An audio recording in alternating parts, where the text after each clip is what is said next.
The recent murders of 3 transgender women in Louisiana. A 4th transgender woman has been murdered in Dallas. Transgender woman who was shot and killed. 7 trans women have been killed nationwide. Her death marks the 12th this year. Video of this assault has gone viral. Please help bring justice to my baby. They're targeting transgender women. Right now, we don't have the evidence to substantiate that. We definitely have a homicide. I think it'd be premature to label it as a hate crime. Dallas police are still piecing out what exactly happened. The search for her shooter does continue. Just got off the phone with Miami-Dade police detectives. They tell me they have gotten pretty much nowhere.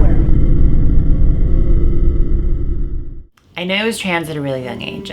My earliest memories were when I was about 4 years old, but I grew up finding a little bit of solace or home or love and beauty and fashion. I came out to my parents as trans when I was 17, I think 17 or 18, because I was spending a lot of time in my room because I was just so depressed, and they noticed that I wasn't my normal self. One night my dad came to my door and said, hey, like, we want to talk to you. So I went out to the living room with my mom and my dad, and they were like, yo, like, what's up? Seriously, like, what's up? They asked me, like, are you trans? So I was like, yeah, I am. They looked at each other, they looked at me, and they said, okay, let's do this. Transitioning is very much, it's an independent process. Everyone doesn't need to medically transition. Not everyone feels like they want to. And it's also not accessible for everyone, which is something very important to keep in mind. There is no one way for trans to be. I always knew that I wanted to be a model. I was 4 years old and I was like, I want to be a model, you guys. There was always that little piece in my head where I thought that maybe because I was trans, I couldn't be a model. I caught the interest of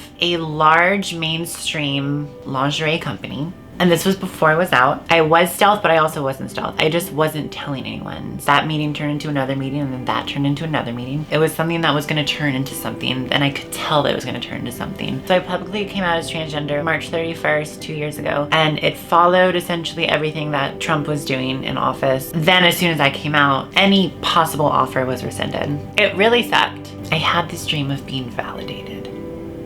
You know? When I moved here, I didn't get signed to an agency for 8 months. My career sort of started taking off about 4 or 5 months ago when I got signed to a, accredited agency.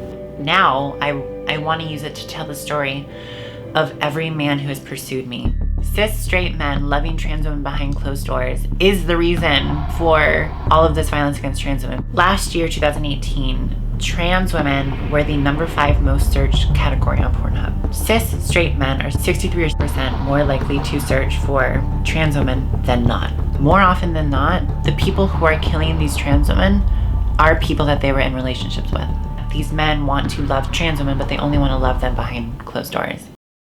It is called wearing his closet because while yes, I am physically wearing the clothes of the men who pursued me and left me because I'm trans, but that is also a greater metaphor for the fact that trans women every single day are victims of the violence. They are wearing the repercussions of the men who are insistent on staying silent and keeping us in their closet. This project is a way for myself to reclaim my narrative. I'm doing this because this is how I know how to do activism.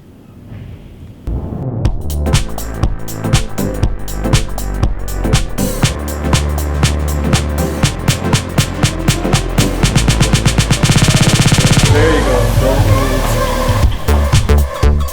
I want like everything to be like super abstract and weird, so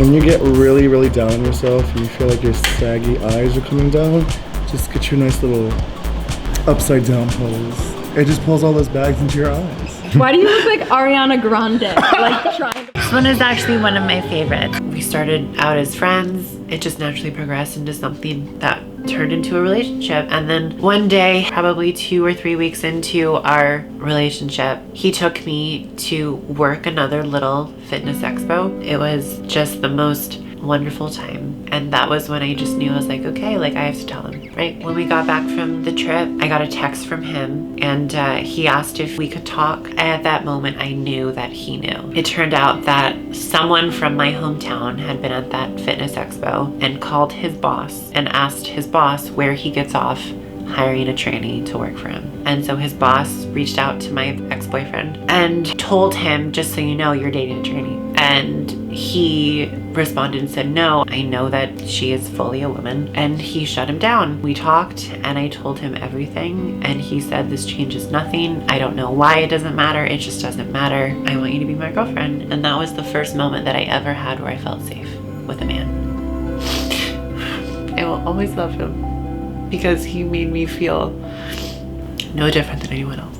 This project is a journey of self-discovery because it allowed me to address things that I've never let myself touch upon. It brought up a lot of demons that I've never addressed. This one who I was dating for quite some time, he knew that I was trans. I was at his house with one of his friends who wanted to meet me. They were catching up, having drinks.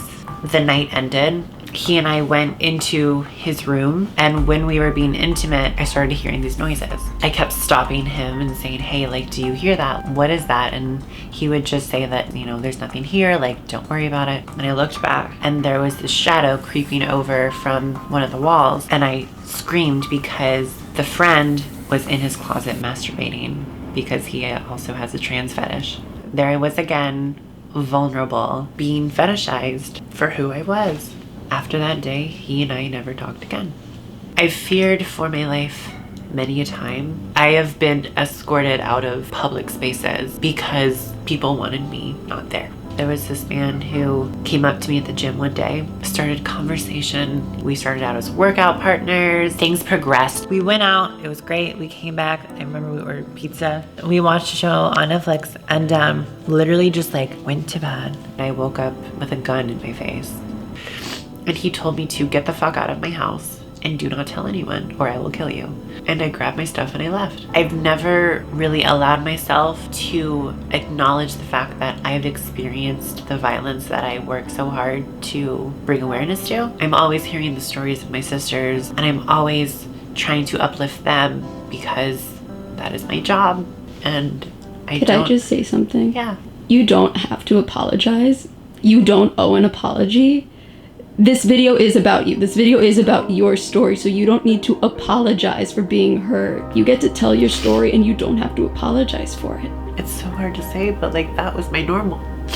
I didn't know that I was worthy of something other than that. Cis women experience sexual assault sometime in their lifetime, which is 20%.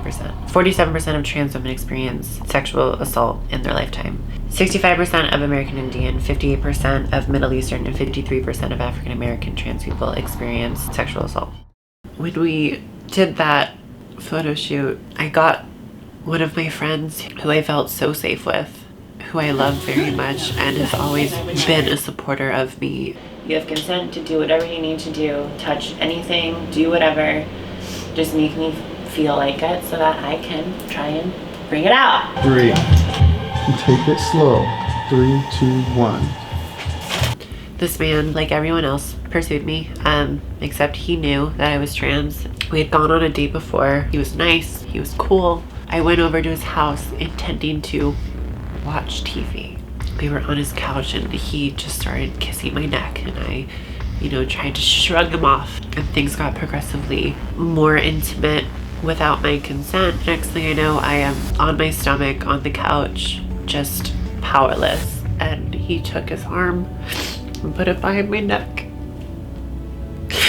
and just did his thing. I couldn't move. I couldn't formulate the word no. I was so terrified. I was dying inside. And cut. When he finished, he pulled out and whispered in my ear, fantasy fulfilled. It took me years to allow myself to realize that that was rape. I kept telling myself, well, you didn't say the word no.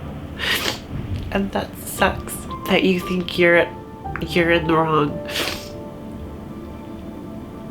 for being raped. This is something that a lot of us experience, but this is why this project is here. Because the violence against the community it's completely immoral. Trans women, specifically trans women of color, are at the highest loss because no one wants to claim us. Because we do live in that patriarchal society where masculinity is the man, if it's not on your side, then you're sort of at the loss. When no one claims you, that is why we are constantly killed, because people are learned to be afraid of us, and if they're afraid of us when they are interested in us, it makes them question their masculinity, and then they have to take it out on us.